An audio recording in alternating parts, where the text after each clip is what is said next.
Belle bonsoir, maman, il manque esprit que vous êtes bien. Vous connaissez déjà le rendez-vous. Bienvenue dans votre émission Tout pour Tête. C'est le rendez-vous hebdomadaire. Nous avons parlé de déconstruction, nous avons cherché à nous pour résoudre certains problèmes. Donc, vous avez la possibilité toujours de nous regarder. Merci encore de nous accorder un peu de votre temps. Vous avez pu constater que la nouvelle formule de Tout pour Tête, nous parlons par thématique. Par thématique, donc on a pu parler de l'agriculture, on a pu parler de l'éducation nationale et ses manquements, tout ce que éducation afro-caribéenne, etc., école alternative. La semaine dernière, il y avait une émission d'ontologie. On a parlé des harceleurs, encore une dédicace à notre invité, qui était là la semaine dernière. Et là, ce soir, nous allons démarrer un nouveau volet. Cette fois-ci, nous allons parler de la santé. Qu'est-ce que nous mangeons ?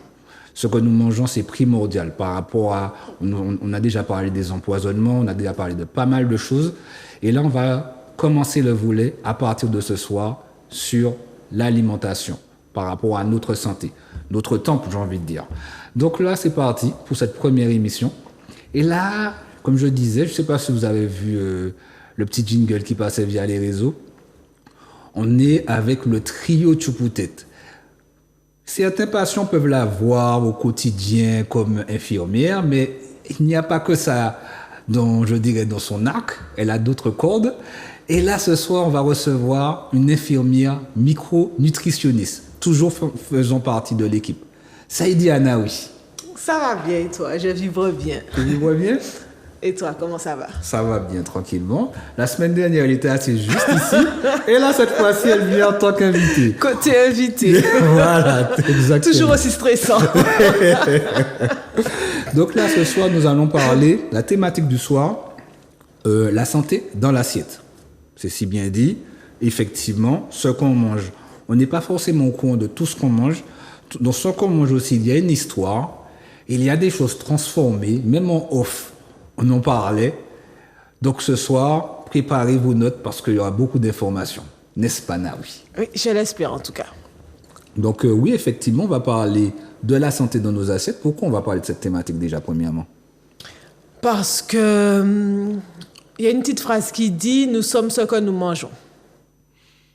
Et c'est réel. Nous sommes ce que nous mangeons. Tu as parlé du corps comme étant un temple, mais si on veut que le temple fonctionne bien, si on veut que le temple dure dans le temps, si on veut rester en bonne santé, en fait, donc ça passe par l'assiette. La santé passe par l'assiette. Il y avait un rappeur, Akhenaton, du groupe IAM, qui parlait de ça au niveau des industriels. Il disait qu'on ingurgite tellement de choses. Il y a tellement de choses qui nous sont nocives parce qu'il n'y a pas que les médicaments, parce qu'on dit souvent que les médicaments, ils ont des bons comme des mauvais côtés, mais l'alimentation, tout ce qui est transformé. Mais bon, ça, on va revenir ce soir, on va en discuter. Donc, on va parler de micronutrition. D'abord, c'est quoi la micronutrition? Non, on va parler de la santé, mais entre autres, on va parler aussi de micronutrition. C'est quoi la micronutrition? Alors, la micronutrition est une composante de la nutrition basée sur l'analyse des besoins en micronutriments des différents métabolismes de l'organisme. Elle vise en fait à combler chez chaque individu le déficit en micronutriments, du moins les déficits en micronutriments qui entravent le bon fonctionnement de l'organisme. Qui entravent? Donc, ça va mettre bâton, j'ai envie de dire. Oui, c'est ça. En fait, elle dépiste l'insatisfaction des besoins micronutritionnels. Et en fait, le corps, pour fonctionner, c'est comme une usine. Le corps a besoin de carburant. Pas forcément de carburant, pas seulement des carburants énergétiques, mais elle a besoin de vitamines pour fonctionner. Elle a besoin de tout l'organisme a besoin de tout un tas de choses pour fonctionner. Et en fait, ces choses, ils ne les fabriquent pas tous et certains ils les fabriquent mais pas en quantité suffisante. Donc ces choses, nous les trouvons dans l'alimentation. Donc ça veut dire qu'à partir du moment où notre alimentation ne nous apporte pas ces briques constitutives, on se retrouve en déficit et là se mettent en place, se créent des troubles fonctionnels, dira-t-on. Des troubles, tu peux répéter? Des troubles fonctionnels, c'est-à-dire des désordres de l'organisme physiologique ou physique. D'accord. Et entre autres également des maladies. Oui, la maladie vient par la suite des troubles, mais oui, ça vient. Mais avant le stade de maladie, il y a des dysfonctionnements. D'accord. Juste un petit rappel, parce qu'on va parler de la thématique, mais j'ai oublié de dire également, je dirais, la base de Tchoupoutet. Grégory, s'il te plaît. Bel bonsoir tout le monde. Je peut-être fait pour nous réaliser que ça qui j'ai fait, mais ça pas fait pour ces choix nous qui mettent. Est-ce ça nous ni en tête, ta nous, ou ça qui ta nous, pour encore passer tête? Pas soude. Comme je suis un magicien, je vais annoncer le trio Tchoupoutet. Saïd et Aïlrich. Bonsoir aux auditrices et aux auditeurs. Comment vas-tu? On est là, tranquillement. Tranquillement, dans le speed? Oui. Comme souvent, malheureusement. Donc voilà, tout à l'heure on parlait de micronutrition, tu parlais d'entrave, je dirais.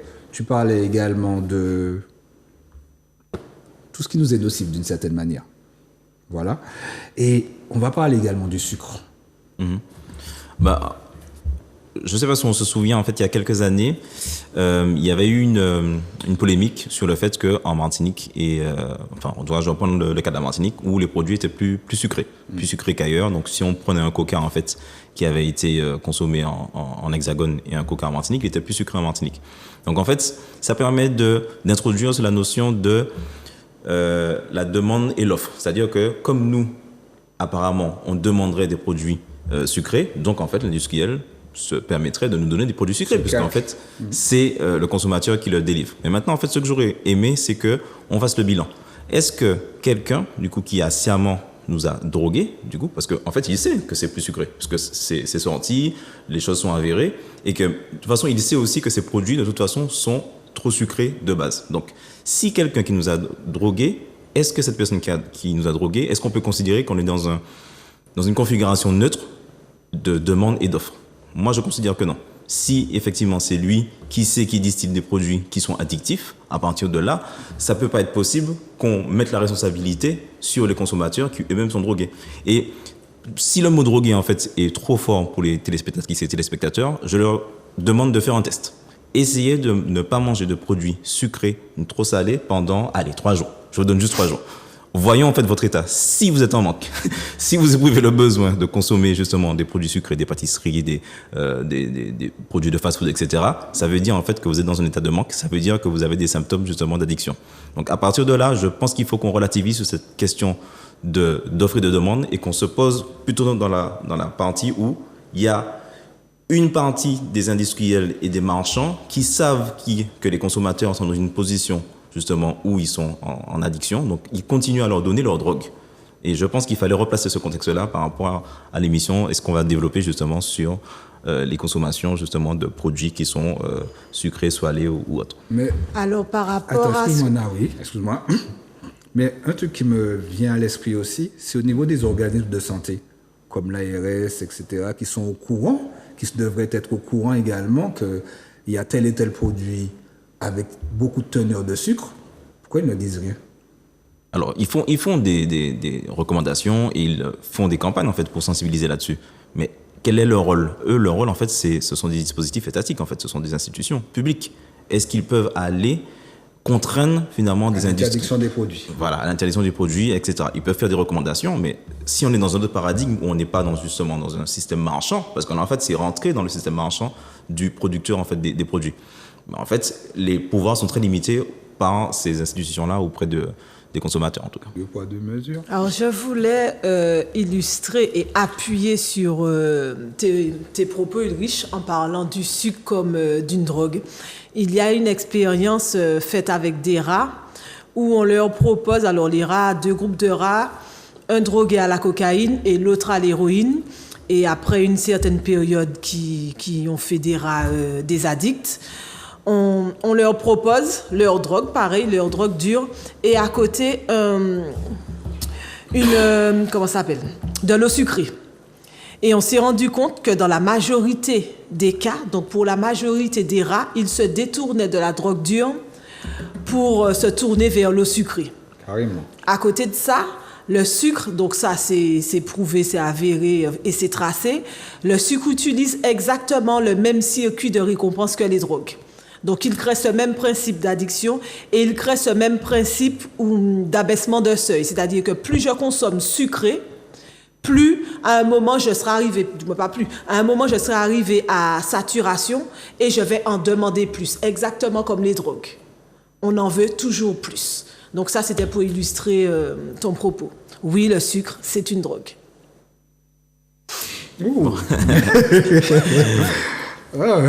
Ok, bah du coup, on va rentrer dans le... Vous pouvez rester vous asseoir. Voilà, parce que c'est quand même fort, hein, ces mots-là. Drogue, une comparaison par rapport à, sachant qu'il y a beaucoup de tests qui se font avec les rats et ensuite se font sur les humains. Donc, il y a ce rapprochement-là. Donc, c'est quand même fort. Hein. Et sachant qu'on le consomme tous les jours et ça fait partie de notre consommation. On le consomme même sans le savoir, en fait. Parce que dans des produits très salés, on va prendre par exemple les chips. Dans les produits très salés, il y a énormément de sucre. Le sucre est partout. Le pain blanc qui semble n'avoir aucun goût, les pâtes blanches qui semblent n'avoir aucun goût, ont un indice glycémique élevé. Donc, sont des sucres rapides. Ah bah, du coup, en restant sur ce côté fort, justement, et impactant, est-ce que tu peux nous parler un premier mythe qu'on va peut-être démystifier concernant les 5 fruits et légumes par jour? Alors oui, souvent dans les pubs, surtout dans les pubs qui prônent la malbouffe, en tout petit, en bas, c'est marqué « consommer 5 fruits et légumes par jour ». Alors, 5 fruits et légumes par jour, pourquoi? Bien sûr, pas 5 mêmes fruits. Et qu'est-ce qu'on entend par là, 5 fruits et légumes par jour? On entend par là de consommer 5 couleurs, de manière imagée, 5 couleurs de fruits différentes. Pourquoi 5 couleurs différentes? Parce qu'à chacune, sa spécificité en termes d'antioxydants. À chacune, son antioxydant phare, si on peut dire. C'est-à-dire que chaque fruit est composé de plusieurs antioxydants, mais les antioxydants sont en général des pigments. Donc, qui dit une couleur, dit en plus du panel antioxydant, il y a un antioxydant en particulier. Quand je fais l'atelier avec les enfants, je leur parle souvent de Power Rangers. C'est une équipe de 5 bonhommes. Chacun a une couleur différente, chacun a un pouvoir différent, et c'est en tant que héros complémentaires, en fait. C'est en additionnant leur complémentarité qu'ils deviennent plus forts et qu'ils finissent par battre le méchant. Donc, quand on dit 5 fruits et légumes par jour, c'est 5 fruits et légumes par jour, c'est ça. On se base surtout sur les couleurs. Manger diversifié, manger avec des couleurs différentes nous donne l'assurance d'avoir des apports diversifiés en antioxydants et en micronutriments aussi. Et chacun a sa spécificité, si on peut dire. Donc, avoir tout plein de pouvoirs dans une seule assiette, ou en tout cas sur une même journée. Tu peux rappeler les antioxydants et leur rôle également, s'il te plaît? Alors oui, pour le pigment rouge, on a le lycopène qu'on retrouve par exemple dans la tomate, la pastèque, le poivron rouge.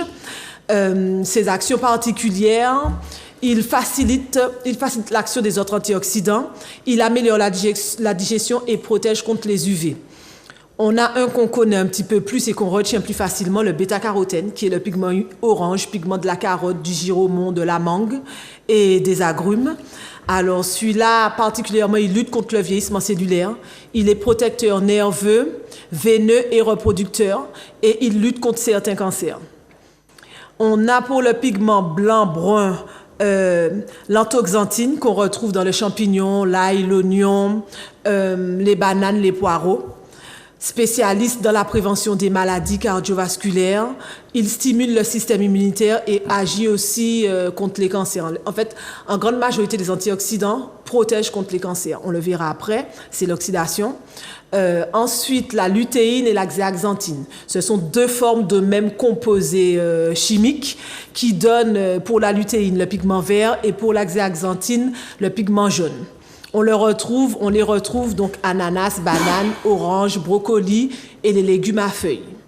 Leur particularité, ils protègent contre les maladies oculaires, ils protègent contre les UV aussi, ils sont neuroprotecteurs et supportent les activités neurocognitives. Les activités neurocognitives, ce sont les activités cérébrales qui nous aident, qui nous permettent d'interagir avec notre environnement. Donc, mémorisation, attention, langage, ainsi de suite. Et en dernier, les polyphénols, on en entend souvent parler. 2 exemples, resveratrol et anthocyane, qui sont les pigments de rouge à violet, en passant par le bleu. On les retrouve dans le vin rouge, par exemple, la grenade, la peau des aubergines violettes. souvent, on a des tendances à retirer la peau des légumes et des fruits. Mais si on sait d'où sort son fruit et qu'on l'a lavé, vaut mieux manger la peau. Vaut mieux manger la peau parce qu'elle est riche en antioxydants. Souvent, on a des fruits, l'intérieur est clair, mais la peau est colorée. Qui dit coloré, dit pigment, qui dit pigment, dit antioxydant. Donc, alors, je disais, pour cet antioxydant de couleur violette, on a la peau des aubergines, on a les raisins bord de mer et la caïmite rouge. Particularité, protection contre les maladies cardiovasculaires, protection cutanée, protection contre le diabète et ralentissement du vieillissement cellulaire. Donc, en gros, c'est ça. Si vous voulez vivre le plus longtemps que possible, manger des fruits et légumes. Ok, d'accord. Et est-ce qu'il y a un risque qui est lié à l'oxydation ou Alors oui. Alors l'oxydation, il faut voir l'oxydation un petit peu comme de la rouille.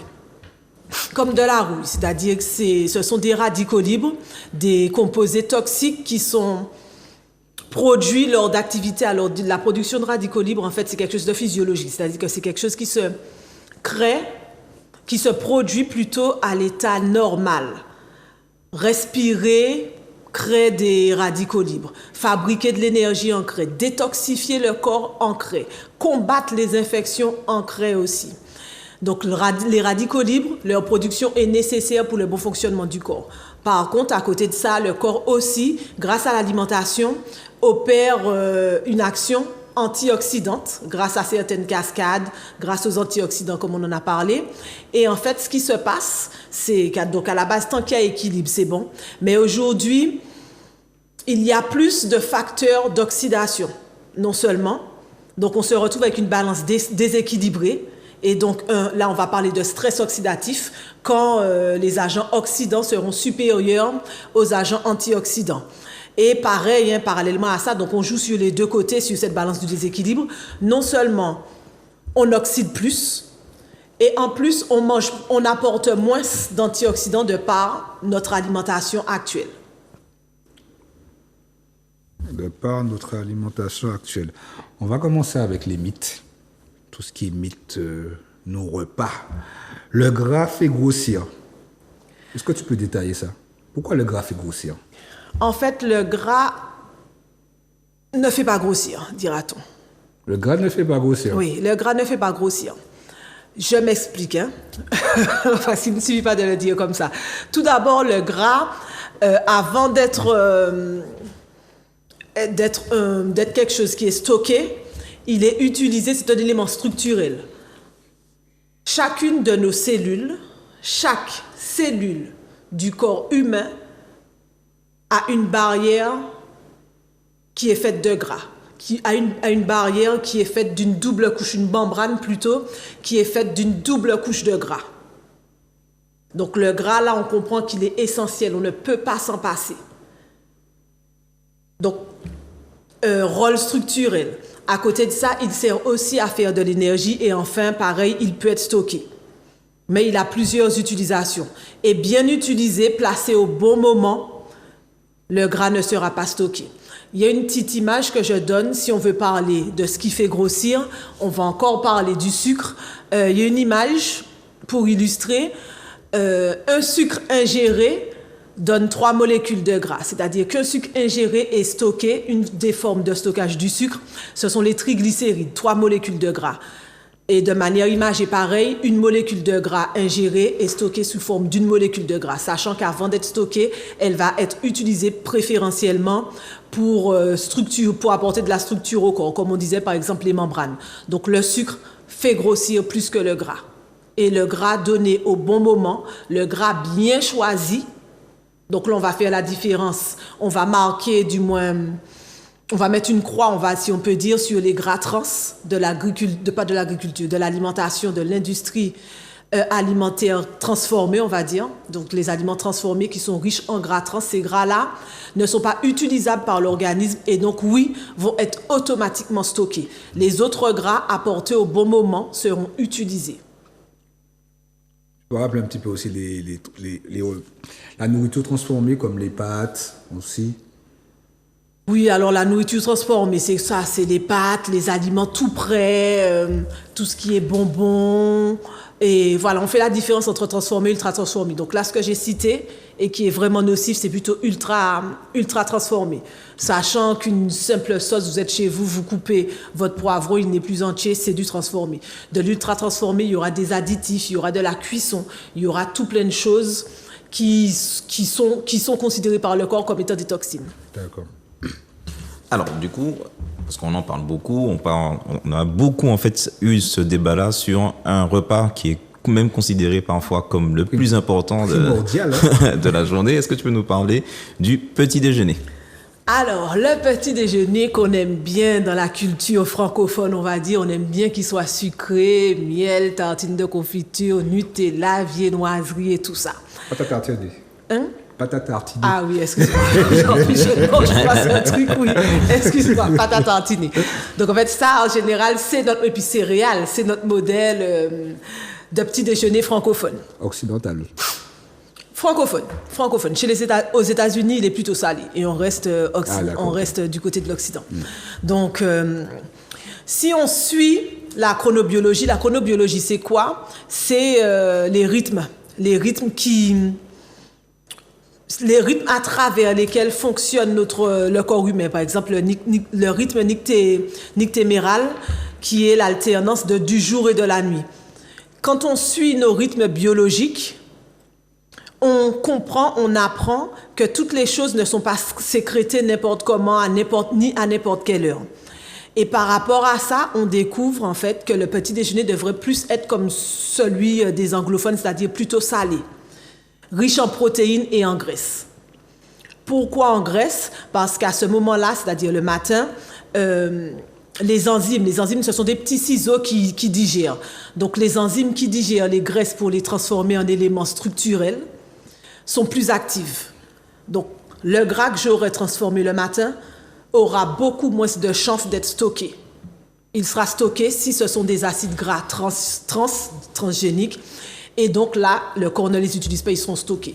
D'autres types de gras seront utilisés, soit en éléments structurels pour construire des membranes, pour construire des hormones et autres choses, ou soit pour faire de l'énergie.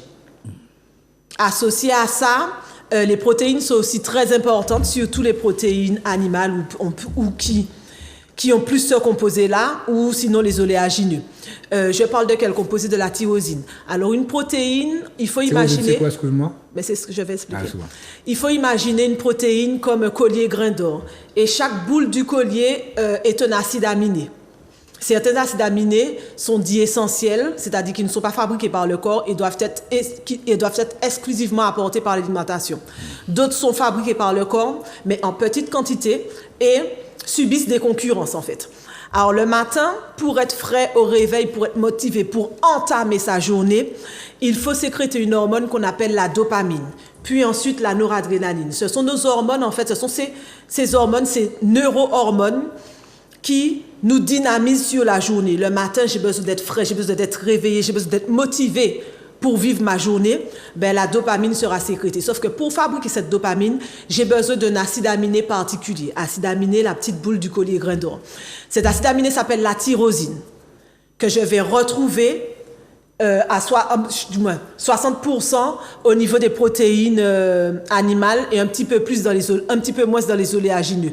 Donc, acide aminé essentiel pour fabriquer et sécréter, pour entretenir mon élan vital, si on peut dire, pour entamer et commencer ma journée.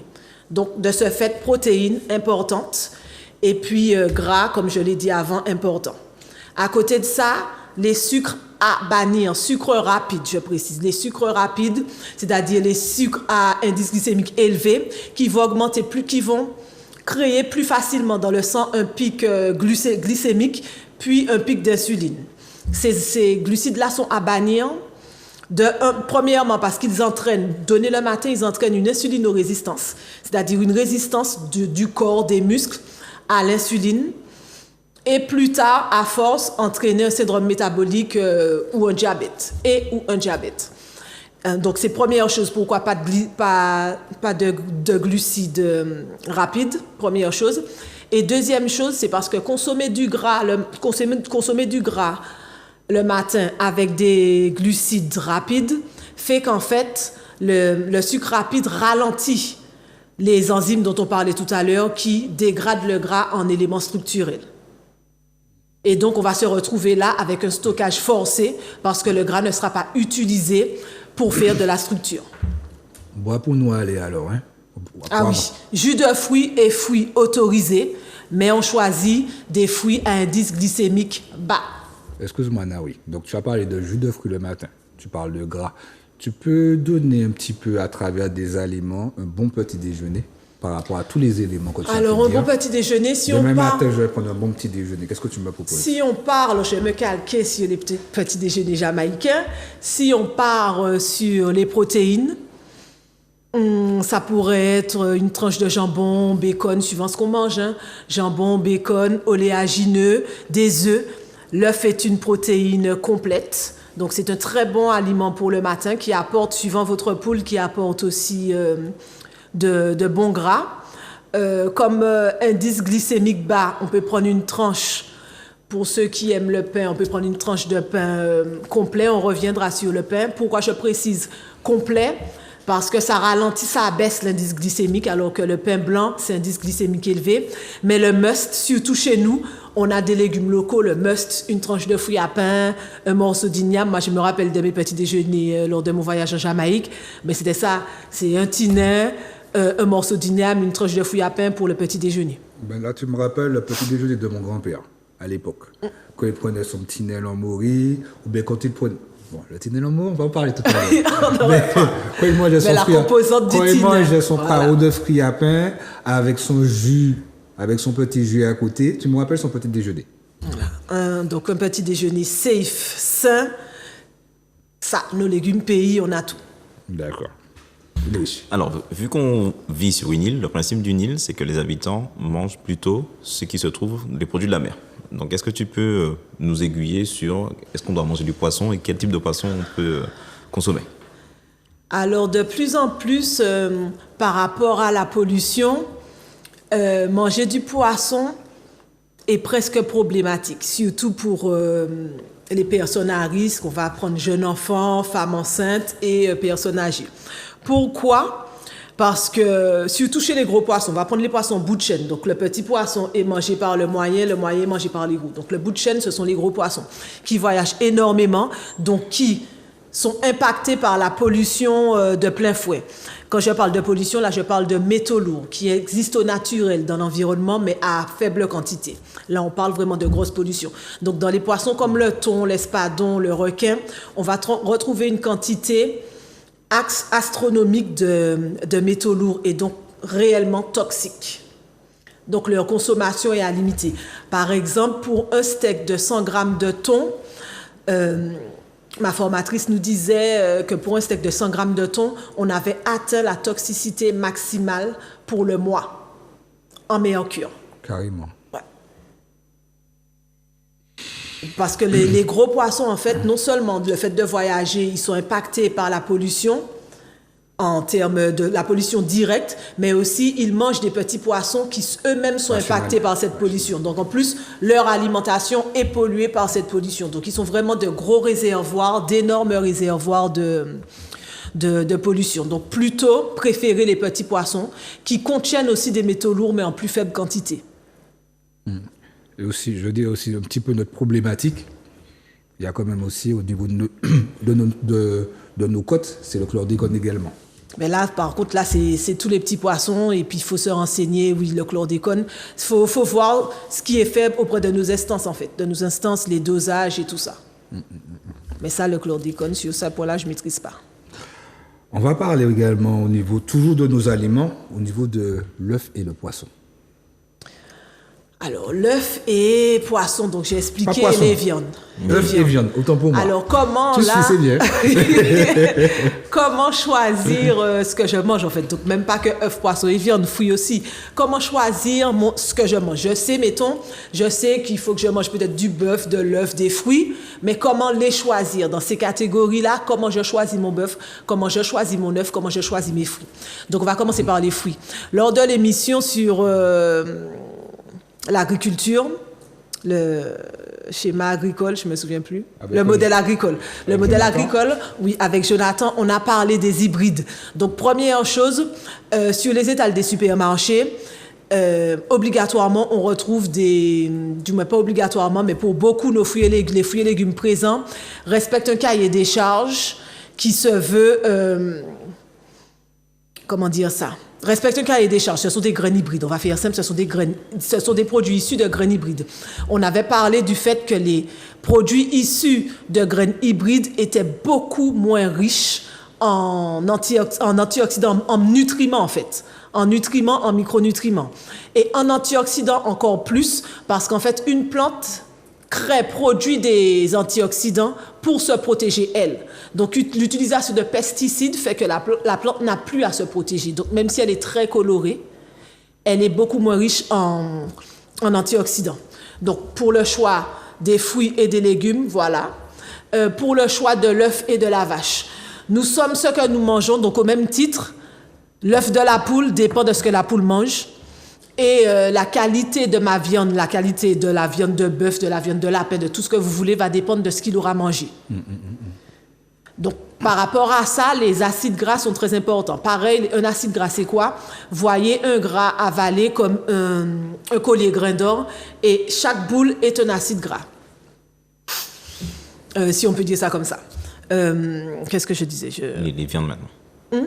La poule, les œufs. Voilà, la poule, les œufs. Donc, en fait, sur la viande, on va surtout statuer, se baser sur la qualité des acides gras. Certains acides gras consommés en trop grande quantité sont inflammatoires. Par exemple, les oméga-6 qu'on consomme à outrance dans toutes nos huiles, huile de tournesol, dans toutes nos viennoiseries, en plus des acides gras trans. Donc, on en a, ils sont nécessaires, mais on en a trop. Donc là, ce qu'on va chercher dans notre viande et dans nos œufs, ce sont des oméga-3, qui, eux, sont normo-inflammatoires ou dits anti-inflammatoires. Et là, dans ce cas-là, on va les retrouver dans une alimentation pauvre en maïs. Ce qu'on aura du mal à retrouver, le maïs, le blé étant des céréales qu'on donne à profusion au bétail et aux volailles. Donc là, à ce moment-là, on va prioriser du bétail, une volaille qui a été élevée en plein air. Parce que même si elle sera nourrie au maïs, donc de l'oméga-6 ou au blé, purina, tout ça, donc oméga-6, mais par contre, en allant brouter l'herbe, elle va y retrouver de la luzerne, elle va y retrouver du pourpier, elle va y retrouver des coquilles d'escargot, elle va y retrouver tout plein de choses qui vont lui amener des oméga-3 et vont donc nuancer son statut en acide gras. Il y a ma mère qui me dit souvent, arrêtez de manger viande, petit bonhomme. Est-ce qu'il faut modérer la viande? Oui, il faut modérer la viande. Déjà, pour diversifier son alimentation, si tu manges de la viande tous les jours, il n'y a pas de place pour le poisson. Je précise davantage la viande rouge, tout ce qui est viande de bœuf. Alors, viande rouge, c'est pas que viande de bœuf, mais viande rouge, oui. La viande rouge, pourquoi? Surtout le soir, en fait. Elle est à limiter, surtout le soir, parce qu'elle impacte la qualité du sommeil. La qualité du sommeil? Oui, elle impacte la qualité du sommeil. C'est-à-dire qu'elle apporte ces protéines sont composées d'acides aminés qui impactent la sérotonine et la mélatonine. Un peu comme le café, j'aurais pas envie de dormir? Ça va bouleverser le sommeil. Déjà, la digestion sera plus lente. D'accord, ok. Donc, dans le cadre de la digestion, est-ce que tu peux nous donner des précisions sur le microbiote? Alors, le microbiote, on a tous déjà entendu parler, en tout cas j'espère, de l'intestin, deuxième cerveau. Mon intestin, c'est quoi? Mon intestin, ce sont mes cellules intestinales déjà, mais c'est aussi toute ma flore microbienne. Alors, il faut savoir qu'un être humain est plus microbien, en fait. Si on parle mathématiques, un être humain est plus microbien que cellulaire, parce qu'on a 10 fois plus de microbes dans nos différents microbiotes. On a 10 fois plus de microbes que de cellules. À côté de ça, pour être en bonne santé, il faut une harmonie entre intestin, donc les cellules, et le microbiote. Alors, pour essayer de faire court et simple, je vais donner les différents rôles du microbiote. Ça permettra de voir à quel point il est important. Donc, je vous disais que 10 fois plus de microbes que de cellules. Donc, on est à 100 000 milliards de micro-organismes dans le tube digestif, seulement dans le tube digestif. Sachant qu'il y a un microbiote cutané, il y a un microbiote pulmonaire, ainsi vaginal, ainsi de suite. Donc alors, les rôles essentiels du microbiote sont tout d'abord, il a une action importante dans le système immunitaire.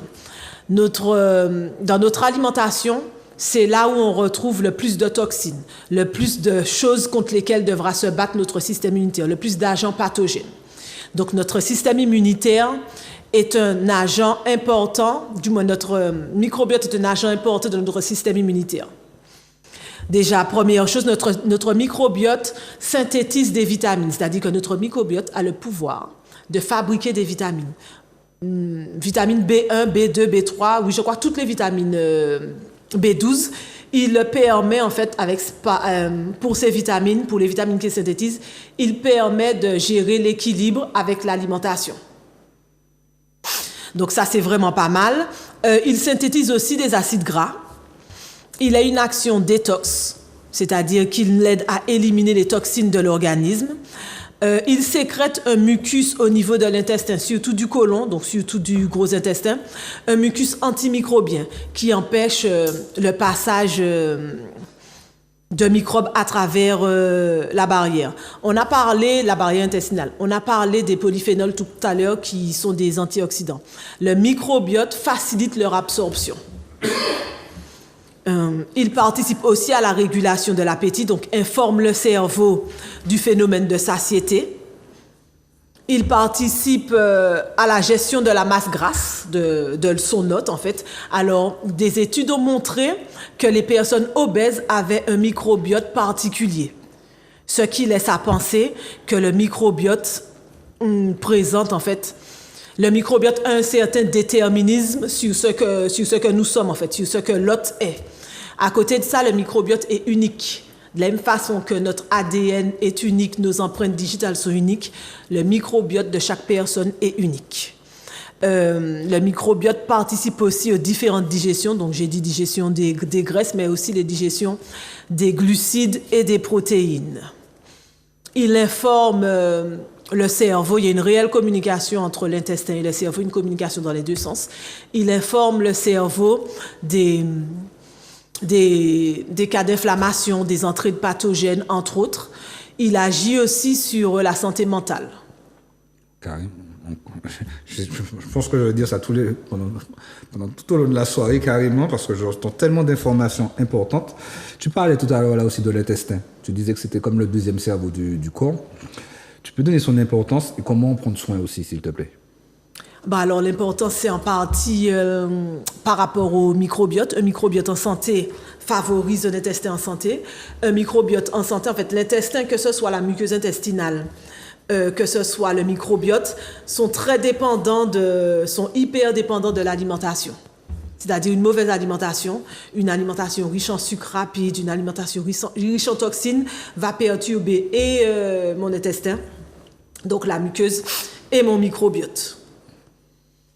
Alors, donc, si on comprend que la nourriture a un impact sur le bon équilibre muqueux de l'intestin et sur le bon équilibre du microbiote, on comprend aussi que si on veut assurer la santé tant du microbiote que de la muqueuse intestinale, il faut s'assurer une bonne alimentation. Donc, une alimentation riche en fibres qu'on retrouve dans nos légumes pays, premièrement dans tout ce qui est vert en général, tout ce qui est vert, feuilles, légumes,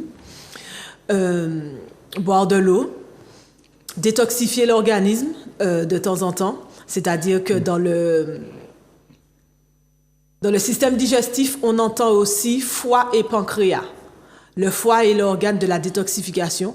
On n'y pense pas en fait. On mange des toxines, on prend des médicaments, on est pollué, on boit de l'alcool, on fume, mais on pense rarement à nettoyer, à détoxifier les organes qui nous permettent, nous, de nous détoxifier.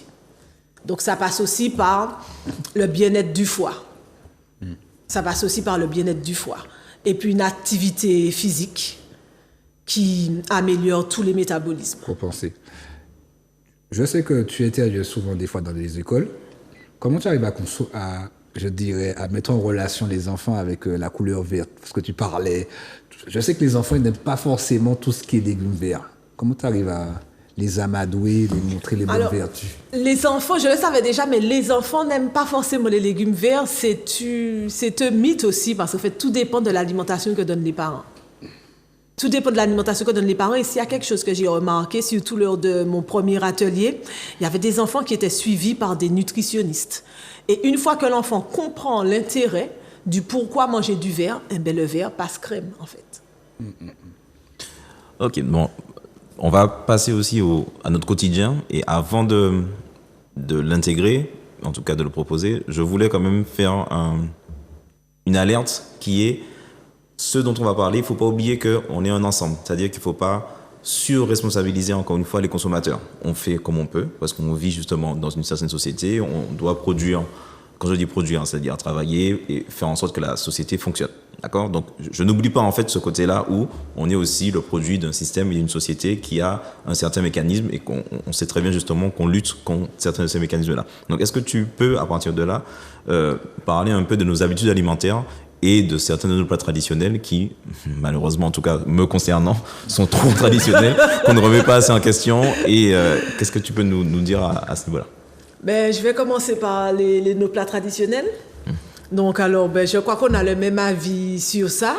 Avant, moi, j'aimais beaucoup le tinel en morue. Tu en as parlé tout à l'heure, Jonathan, le tinel en morue. Alors, le tinel ne pose pas de problème. Hein. Fibre, indice glycémique très bas, 35, il me semble. Donc, oui, très, très bas. Et par contre, la morue me pose problème.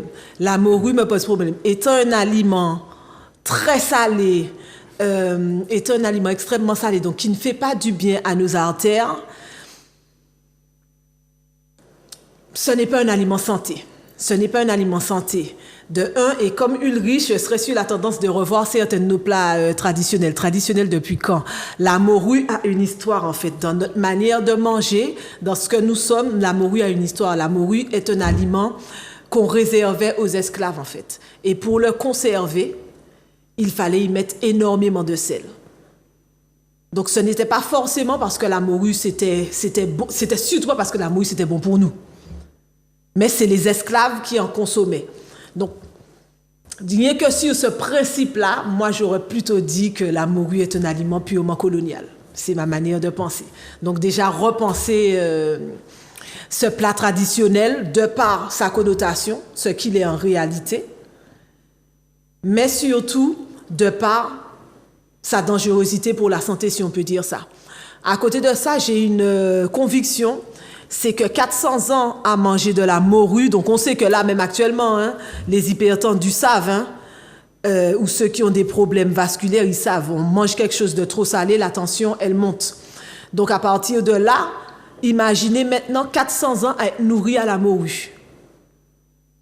Et comme par hasard, je mets de gros guillemets autour du mot hasard, nos populations sont pleines d'hypertendus, sont pleines de diabétiques, sont pleines de tout plein de pathologies qui sont à point de départ ou en tout cas à facteur de risque artério-vasculaire. Donc moi, je mets ces deux choses en relation. Si la morue sur juste le plat d'une journée, ça fait monter ma tension, sur 400 ans, je pense qu'on est bien pour les artères et la prédisposition génétique à certaines pathologies cardiovasculaires. Je pense qu'on est pas mal. On parle de dessaler un peu la morue, tremper la morue. Mais comme tu disais, en compensation, le fait qu'il y ait eu 400 ans d'esclavage par rapport avec une certaine nourriture ingurgitée de tout ce qui était nocif pour nous. Donc même si on dessale la morue... Ça reste un aliment salé. Ça reste un aliment salé, mais par rapport à tout ce qu'on a pu... Toi, avec cette chaîne-là qui a pu se faire au fil du temps, eh bien, ça reste toujours nocif. Et surtout, j'interroge toujours ceux qui nous écoutent.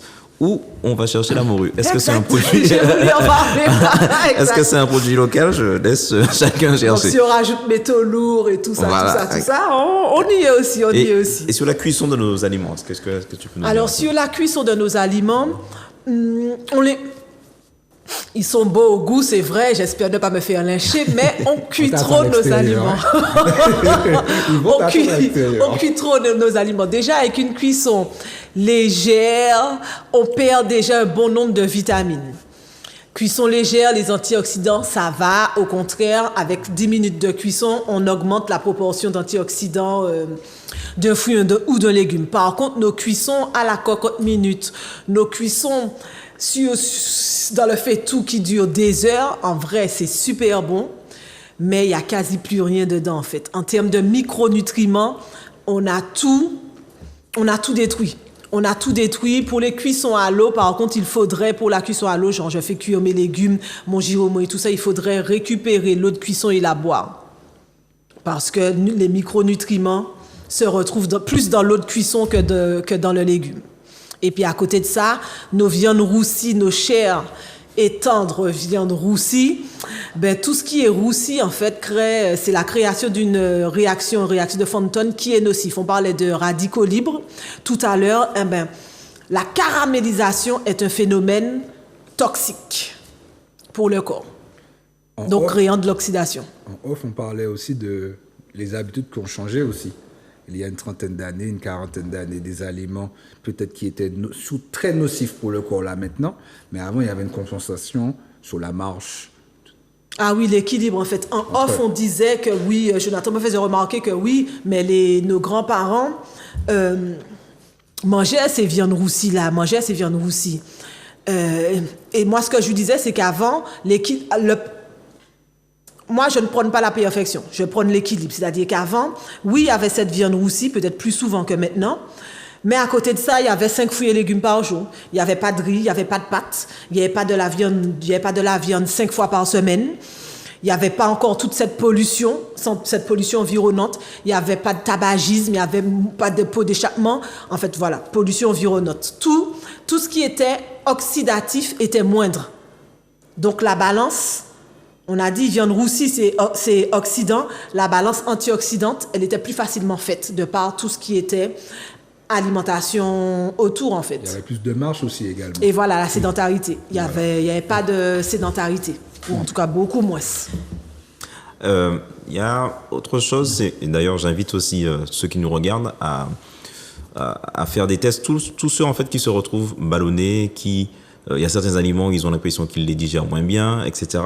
sont souvent liés à un élément justement qu'on va aborder, le gluten. Donc, j'invite vraiment les personnes qui nous écoutent à faire attention et à faire les tests, à savoir s'ils sont tolérants ou pas au gluten. Qu'est-ce que tu peux nous dire concernant notre ami ou notre ennemi, en tout cas celui qu'on rencontre beaucoup? Moi, je serais cash, j'aurais dit ennemi. Alors, le blé, pour des raisons purement capitaliste, il faut nourrir du monde, il faut faire du profit, donc il faut que le blé soit résistant, il faut qu'il subsiste au climat, il faut qu'il subsiste aux attaques d'insectes et autres. Donc il a été énormément manipulé. Certains toxicologues l'assimilent même à de l'OGM. Le blé est passé en une courte période, 50 ans, 70 ans, il est passé de 14 chromosomes à 42.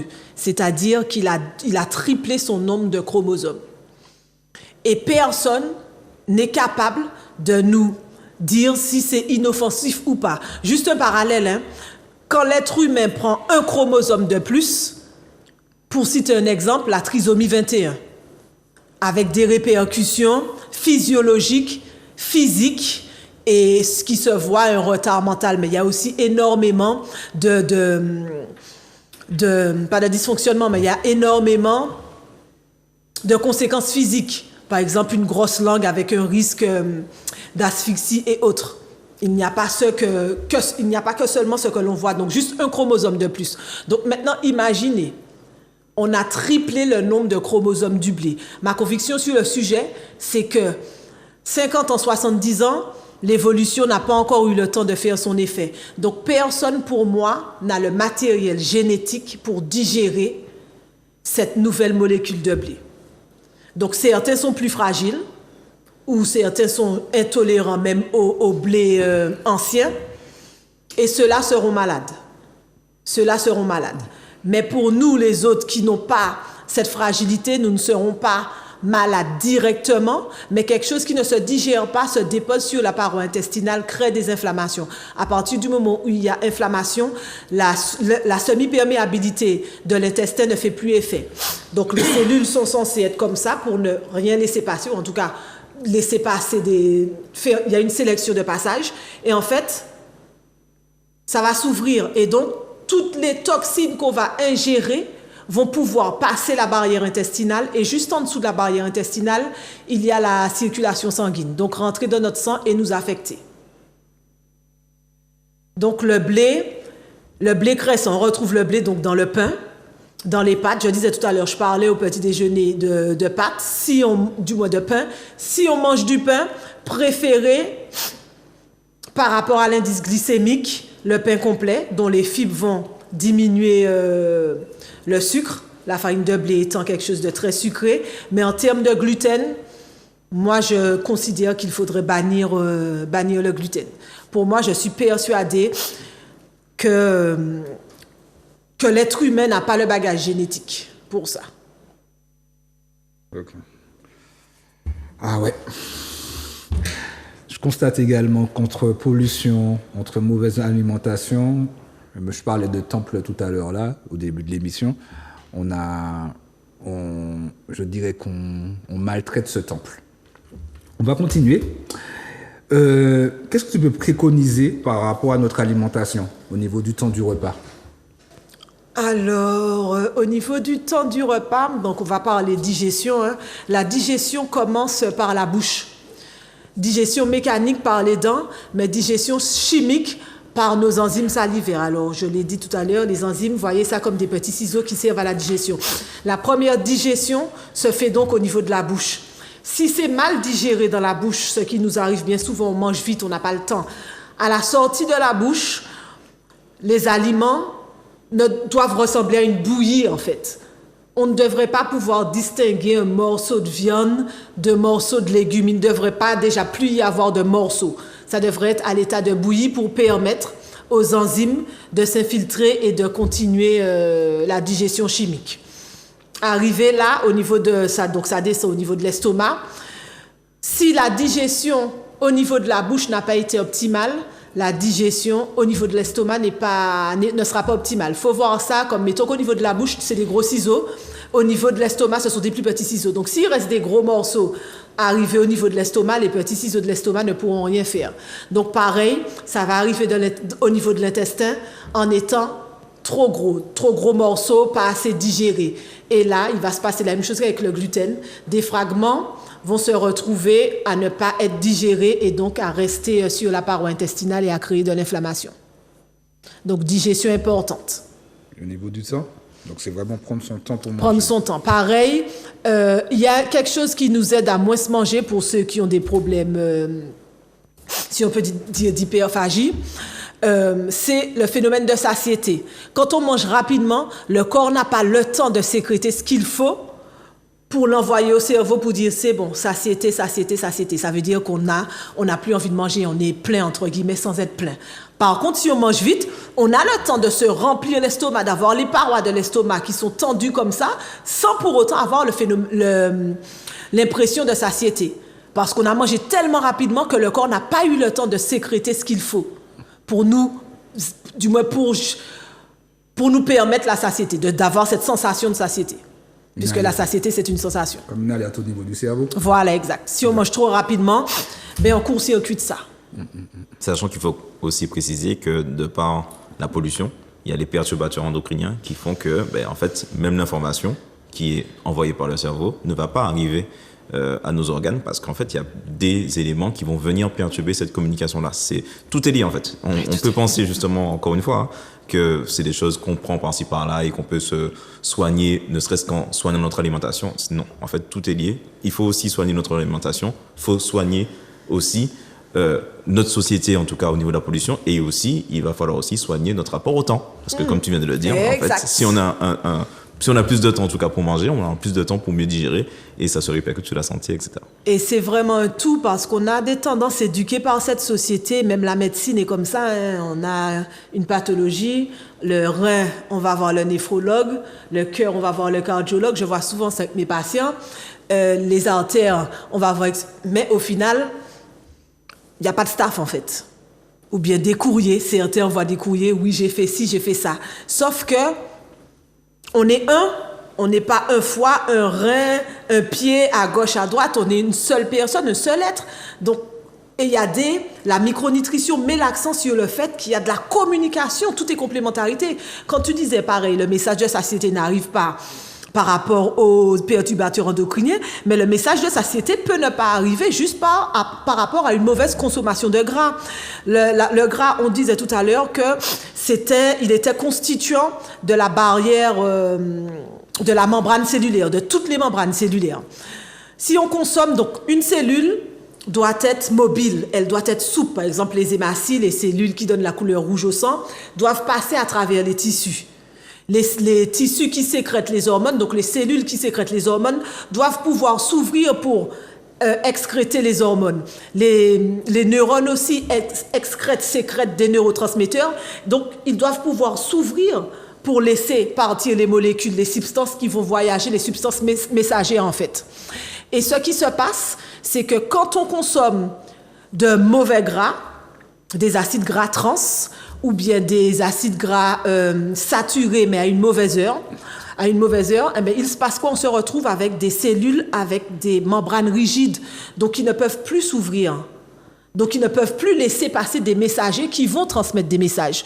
Pour les problèmes hormonaux, c'est la même chose. Pour tout est dans l'assiette, en fait.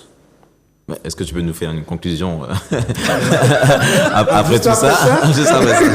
Mais c'est dur quand même. Comment conclure? Quel message que tu veux faire passer aux...